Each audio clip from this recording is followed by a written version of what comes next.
Gabi po sa ating lahat. Amen. Purihin po ang ating Panginoon sa ating pong mga memory verses. Tunay na ang salita po ng Diyos ay buhay. Tunay na ang salita ng Diyos ay tanglaw natin sa bawat araw. At kagaya po ng ating binabasa sa ating pastoral prayer, Psalm 119. So, lahat ng descriptions about the Word of God. So, talagang kamangha-mangha po ang salita po ng Panginoon. So, buhay man o kamatayan, mananatili po ang salita ng Diyos. So, hindi siya nagbabago. Isaiah chapter 40 verse 8, di po ba? So, the grass withers, the flower fades, but the Word of God abides forever. Ang salita ng Panginoon ay nananatili magpasawalang hanggan. So, kahit man maparam ang lahat, kumupas man ang lahat, mawala man ang lahat, ang salita ng Diyos ay mananatili magpakailanman. Okay. So, salamat po sa ating Panginoon. So, talagang nakakatuwa po ang ating pong gawain sa buhay po ng ating mga kapatid na nagpaabot din ng kanilang mga patutuo. Salamat sa Diyos. Buhay ni Mr. Mayef, sa buhay ni Mr. Dayan, sa buhay ni Brother Cam. Purihin po ang ating Panginoon. Okay, so ngayon po mga kapatid, samahan niyo po ako sa ating exhortation. So ito po ay isang bahagi muli ng ating gospel concepts. So yun pong gospel concepts is yun pong gospel. So kumbaga naka-breakdown po siya about sa Diyos, about sa tao, sa kasalanan, sa kamatayan, sa Panginoong Hesus, sa krus, sa pananampalataya at sa buhay. So those are the 8 gospel concepts. Ngayon po ang ating pong matutunghayan po sa gabing ito is about sin o kasalanan.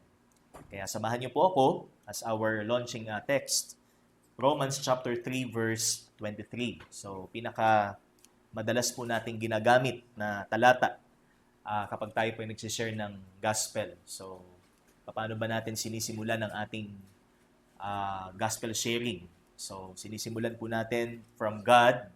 So, yun pong ating una, mula sa Panginoon, sino ba ang Diyos? So, para ma-address po yung argument about the existence of God, about the being of God. So, mas magandang doon po magsimula. Yung ating pong gospel. And then, man. So, bilang siya po ay isang created being ng Diyos according to His image and likeness.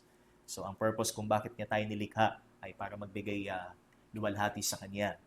And now, ngayon naman po ang ating pag-aaralan is about sin o kasalanan. So, the tragic reality sa sangkatauhan na kung saan ang tao din po ang gumawa. Okay, Romans chapter 3 verse 23. Basahin ko po at pagkatapos tayo po ay mananalangin. For all have sinned and fall short of the glory of God. Amen. Salamat po sa Panginoon. Tayo manalangin. Aming Diyos, salamat po muli sa gabing ito. At muli po kaming makakarinig ng inyo pong salita. At patuloy po naming dalangin ang inyo pong leading sa amin pong mapapakinggang mensahe. Ang inyo pong tagapagsalita ay patuloy niyo pong itago sa likod ng inyo pong kabanalan. At patuloy naming isabuhay ang lahat ng amin pong mapapakinggan, Panginoon, mula sa inyo pong salita, sa tulong at biyaya po ninyo.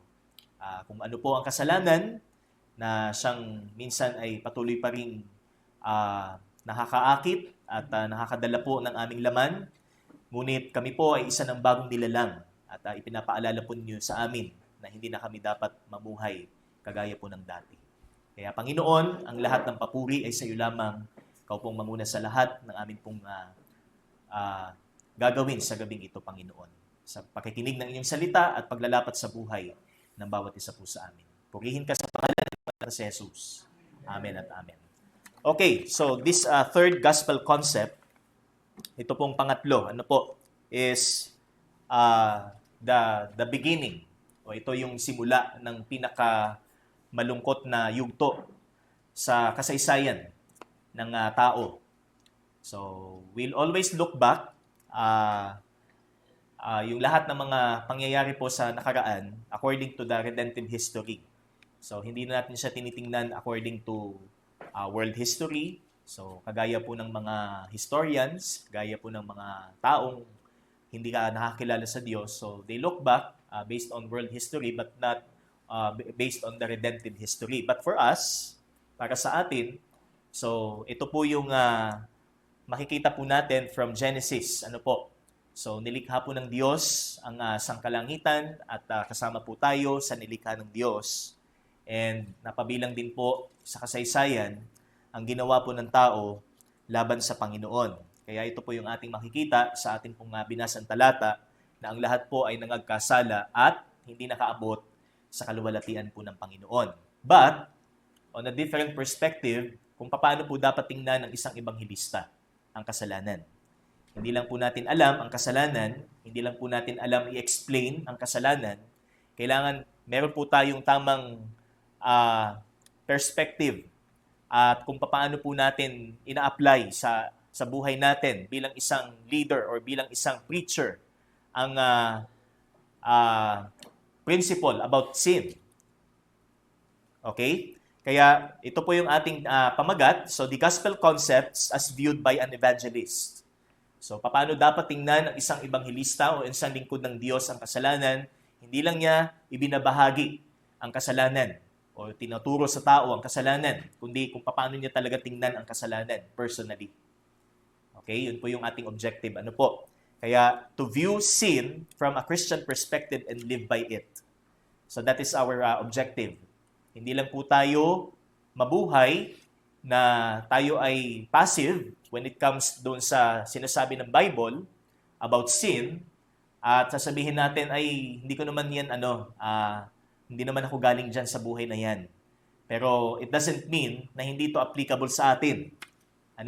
Kung hindi po tayo nakakilala sa Panginoon, mas wala tayong pinagkaiba sa mga taong nabuhay sa pamumuhay na talagang outright ay kasalanan po sa harapan ng Panginoon. So, because meron po tayong kanyang-kanyang pamantayan patungo sa langit. Meron tayong kanyang-kanyang pamantayan kung paano pumasok sa kaharian ng Panginoon. So, through morality, di ba? So, isa sa ginagawa ng tao ay yung pagpapakabuti at yung pamumuhay ng tama. So, yan po yung kanilang pamantayan. Pero hindi rin po yan ang paraan upang tayo po ay makapasok sa langit because all have sinned and fall short of the glory of God. Okay, so, bilang isang lingkod ng Diyos at bilang isang mangangaral, masasabi ba nating makatwiran sa isang lingkod ng Diyos na hindi niya ihingi ng tawad or sa halip ay i-justify niya ang kanyang mga kasalanan? So, is it justifiable sa isang lingkod ng Diyos na i-justify niya ang kanyang mga gawi, bagamat ito'y kasalanan?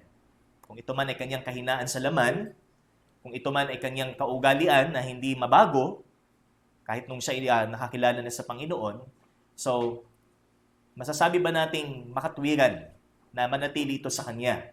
Na ang sasabihin niya ay kasi hindi na ito mawawala sa akin kasi ganito na ako eh. Di ba? So, meron pong mga ganong katwiran po tayong napapakinggan. At ang masaklap po ay dala-dala po nila ang salita po ng Panginoon.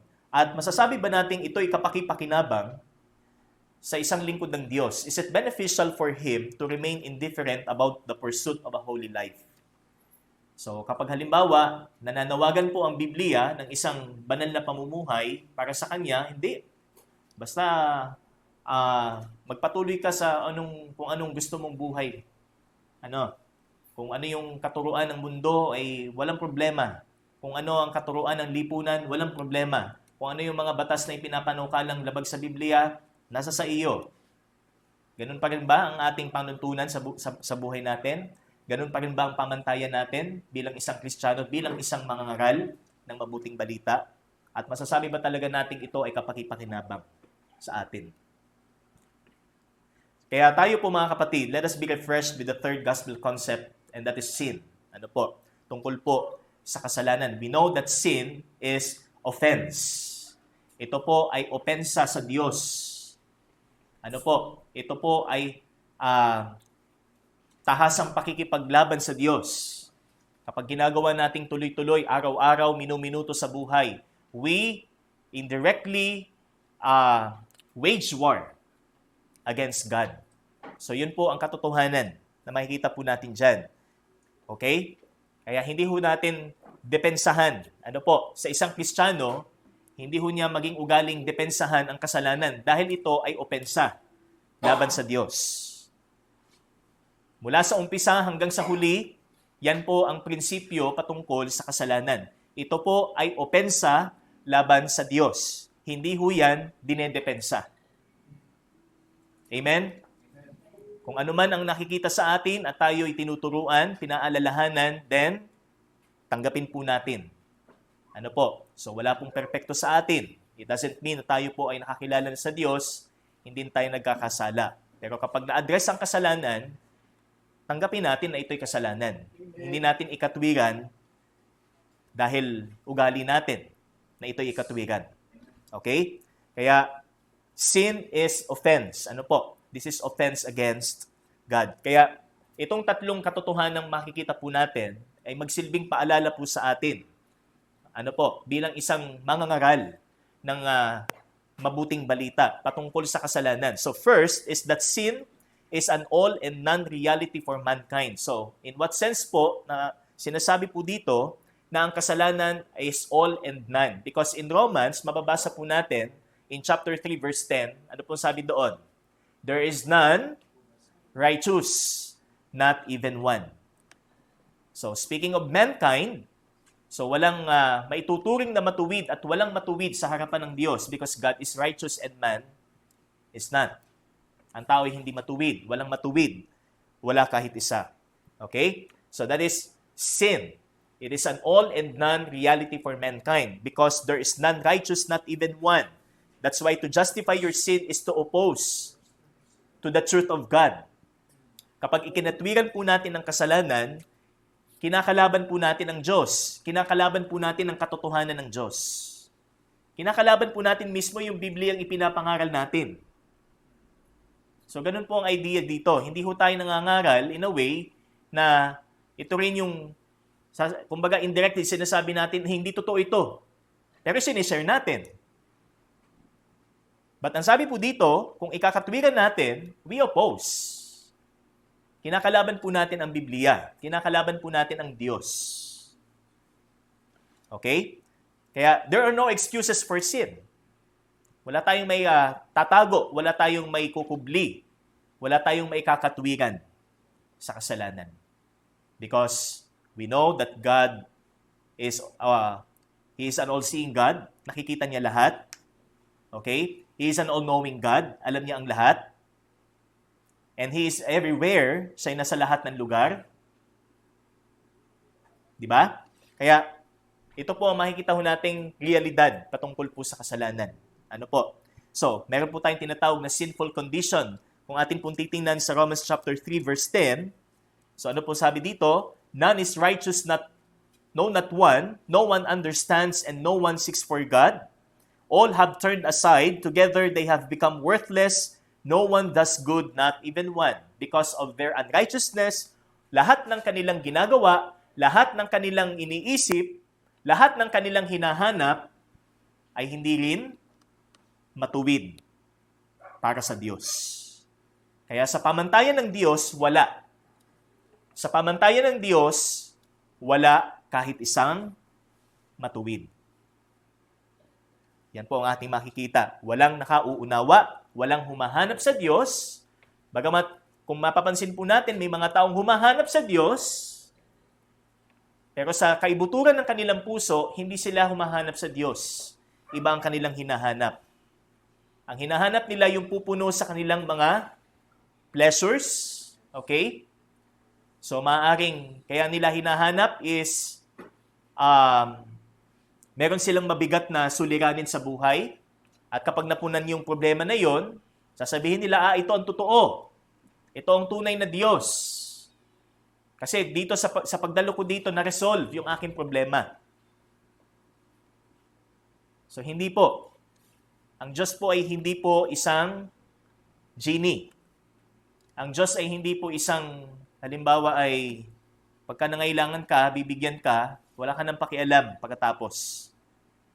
So, hindi po ganun ang Panginoon. So, that's why, makikita natin, it's an all and non-reality for mankind. Meron pong sinful condition sa sangkatauhang ito. Meron din pong sinful speech. So, sa pananalita, nandun po ang kasalanan. Verse 13, their throat is an open grave, and they use their tongues to deceive. The venom of asps is under their lips. Their mouth is full of curses and bitterness. So, from their throat, so mula sa lalamunan, palabas. So notice the progression. Okay? Their throat, and then tongue, and then mouth. Napansin niyo po mga kapatid? Kaya hindi lang po ang kasalanan is external. Kung anong nakikinig, kung anong nakikita. Yan po ay inward. Yan po ay panloob na realidad. Mula sa loob, lumalabas. And also, sinful action. Verse 15, their feet are swift to shed blood. Di po ba? Wala ka nang napanood na balitang walang patayan, di ba? Pag lagi ka nanonood ng balita, laging mayroong dumadanak na dugo. Away sa daan, away sa inuman, away sa sabungan, away sa lupa, away sa cellphone. Okay? Actually, may nangyari po niyan sa Brazil. So, dinisiplina po ng magulang yung anak. Kinuha yung cellphone. Ang ginawa po ng anak, pinatay ho yung kanyang mga magulang. Just because of cellphone. Sa Brazil. Okay? So, their feet are swift. Okay? To shed blood, and in their paths are ruin and misery. And the way of peace. So, this is verse 17. Sinful action. And the way, in their paths are ruin and misery, and the way of peace they haven't known. Hindi nila alam ang daan ng kapayapaan. Kaya maraming broken families. Broken societies. Kasi hindi na ho sa Biblia nakatingin. Kundi sa tao. Kung anong gusto ng tao. Ang sinusunod is kung ano yung dikta ng kanyang isip. Yung dikta ng kanyang laman. Kung ano yung majority sa panahon ngayon, yun na ang tinitingnan. Yun na ang nagiging standard of right and wrong. But to us, Christians, ito ho ang ating standard of right and wrong. Amen? The Word of God. Kaya pag halimbawa nakita nating mali, titingin tayo sa Biblia. Pag may ginagawa tayo, so sumasangguni muna tayo sa Biblia. Baka mali. Di ba? So that is first, it is an all and non-reality for mankind because there is none righteous, not even one. That's why the summary statement is in verse 18, there is no fear of God before their eyes. So this is the summary statement. Wala silang takot sa Diyos. And also, why all and none? Sa verse 23 ng same chapter po, mababasa po natin, binasa na po natin kanina, for all have sinned. None righteous, not even one. All have sinned and fall short of the glory of God. Okay? Kaya, nalaman na po natin, sa pamamagitan po ng mga talatang ito, na ang kasalanan po ay isang seryosong bagay. Sapagkat ito ay opensa sa Diyos. This is a great offense to God. How come that a herald of God keeps on playing himself with abominable things? And we have no excuses for that. Because God knows kung ano yung naglalaro ngayon sa ating isipan. Kung talaga bang ang 100% ng ating atensyon ay nasa Kanya ngayon. He knows. Okay? Remember in Proverbs chapter 6, There are 6 things that God hates. Remember? Proverbs 16. Okay, ang sabi po dito, there are 6 things that the Lord hates, 7 that are an abomination to Him, a haughty eyes, a lying tongue, and hands that shed innocent blood, a heart that devises wicked plans, feet that make haste to run to evil, a false witness who breathes out lies, and one who sows discord among brothers. Pansinin niyo po yung mga bagay na kinamumuhian po ng Diyos. Sinungaling, mapagmataas. Sabi dito, hands that shed innocent blood. Ano ho? Ang kamay na talagang marumi. Heart that devises wicked plans. Puso na may masamang balak. Feet that make haste to run to evil. Ang paang mabilis sa paggawa ng masama. False witness. Saksi na hindi totoo o sinungaling. And a one who sows discord. Ang nagtatanim ng hindi pagkakasundo sa kapatiran. A one who sows discord among brothers.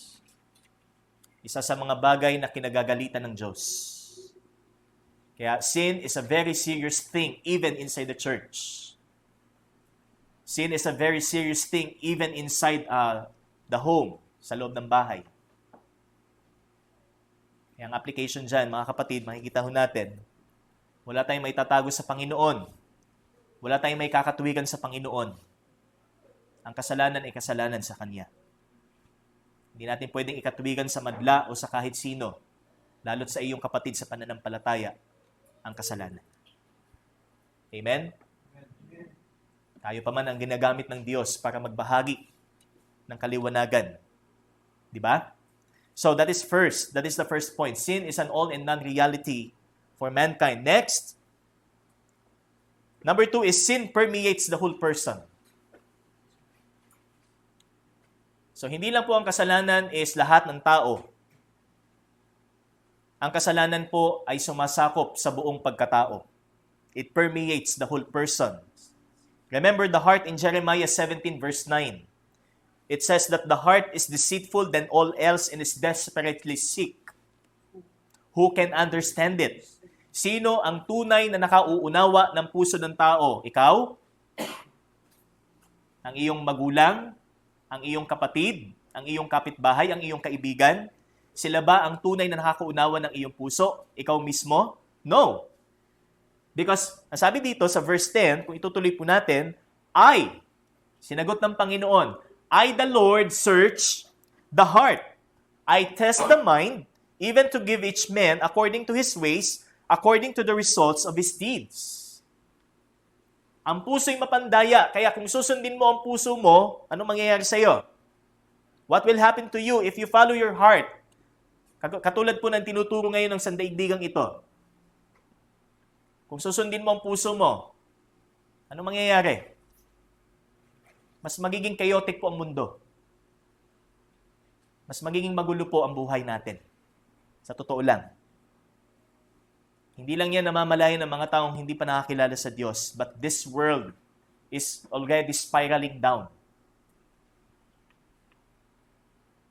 Sa pabulusok po ang daigdig dahil po sa moralidad, na tinitingnan ngayon ng tao.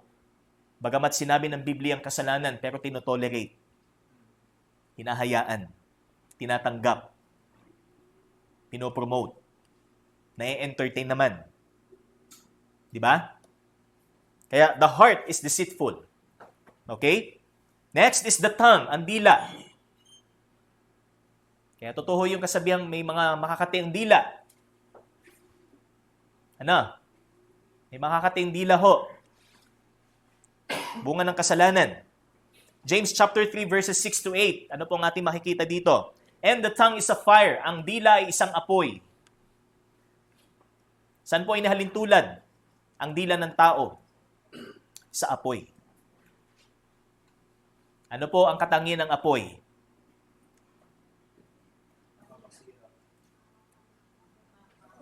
Yan. Nakakasira, ano? Nakakasira ng ari-arian. Nakakasira ng itsura. Ano ho? Ng balat. Siyempre, pag naano ka, nabanlian or anything or nadilaan ka ng apoy. Yan. Di po ba? So that is, ito po ang sabi ng talata, that and the tongue is a fire. Okay? Nakakasira po. And the very word of iniquity, the tongue is set among our members as that which defiles. That very small muscle inside our mouth defiles. Imagine yung epekto nung dila. Nagpaparumi siya sa ating buong katawan, sa ating buong pagkatao, and sets on fire the course of our life. Kaya mahirap na hong bawiin, ang isang pagkakamali sa bibig. Habang buhay na po natin dala yan, para yung pilat, na habang buhay na nagpapaalala sa atin. Kaya better to take care, sa ating sasabihin. Katulad nung memory verse ni Brother Kenneth kanina, Ephesians 4:29. Gamitin natin ang ating bibig for edification and speak according to the need of the moment so that it may impart grace to the hearers. Be gracious with your speech, brothers and sisters. When you speak the gospel, when you share the gospel, be gracious. Huwag tayong parang naghahanap ng kadebate. Pagka tayo nagbabahagi ng gospel ay gusto natin yung pagalingan tayo ng argumento. Hindi po.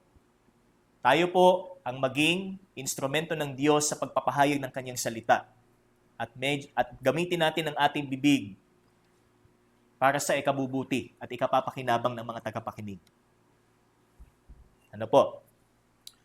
Okay, kung itutuloy po natin ang verse dito po sa James, ano po sabi dito? And sets on fire the course of our life and is set on fire by hell, for every species of beasts and birds, of reptiles and creatures of the sea is tamed, and has been tamed by the human race. But no one can tame the tongue. It is a restless evil. Pansinin niyo po hindi lang siya apoy. Sabi dito, restless evil. Wala siyang tigil sa paggawa ng masama. Wala siyang tigil sa pagbuka para sabihin ang mga masasamang salita. And it is full of deadly poison. Nakalalason. Kaya meron pong nasisirang relasyon dahil po sa dila. Meron pong nasisirang gawain dahil po sa dila. Meron pong nasisirang pamilya dahil din po sa dila. Di ba? And also the mind. Kaya sabi po ng Philippians, dwell on the things which are right. Di ba? Dwell on the things which are pure. Dwell on the things which are of good report. Sapagkat ang unang pinupuntirya ho sa atin is ang ating isipan. Bagamat hindi alam ng kaaway kung anong nasa isip natin, pero kung tayo ho ay kumilos ayon sa tinatakbo ng ating isip, nagmamatsyag ho siya. Kaya sabi ng 1 Peter chapter 5, di ba? Tayo ho ay maging vigilante sa ating sarili. Dahil ang kaaway, nagmamatsyag yan. Pasilip-silip ho yan. Kung anong ginagawa natin, batay sa iniisip ho natin, gagawa ho siya. Okay? So that is the mind. Romans 8, 7, and 8. Ano po sabi dito? The mind set on the flesh is hostile toward God, for it doesn't subject to the law of God. That's why lawless. Ang mga taong wala sa Panginoon ay lawless. Okay? For it is not able to do so, and those who are in the flesh cannot please God. Wala talagang magbibigay lugod sa Diyos sa atin. Sa ating mga makasalanan. Now, what shall an evangelist of God do? Ano po sabi ng Proverbs 4:23? Yung kay Brother Den naman kaninang memory verse. Ano po sabi? Watch over your heart including the mind. So pag sinabi pong heart, lahat po ito. Isip, bibig, lahat ng faculties ng ating pagkatao nakapaloob po sa salitang ito. Watch over your heart with all diligence, for from it flow the springs of life. So the key word here is watch over. Tayo po ay maging watcher ng ating sarili.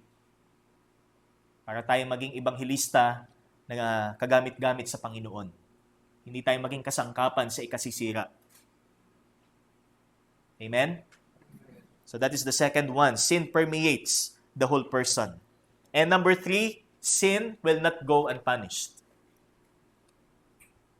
Dahil ito'y kasalanan at ang Diyos ang na-violate, ang Diyos ang na-offend, hindi ito makalalampas sa Kanya. Kaya anumang kasalanan ang ating iniisip sa mga oras na ito, remember the holiness of God. Remember the justice of God. Ano ang kabayaran ng kasalanan? Yan po yung ating susunod. Actually, death. Diba?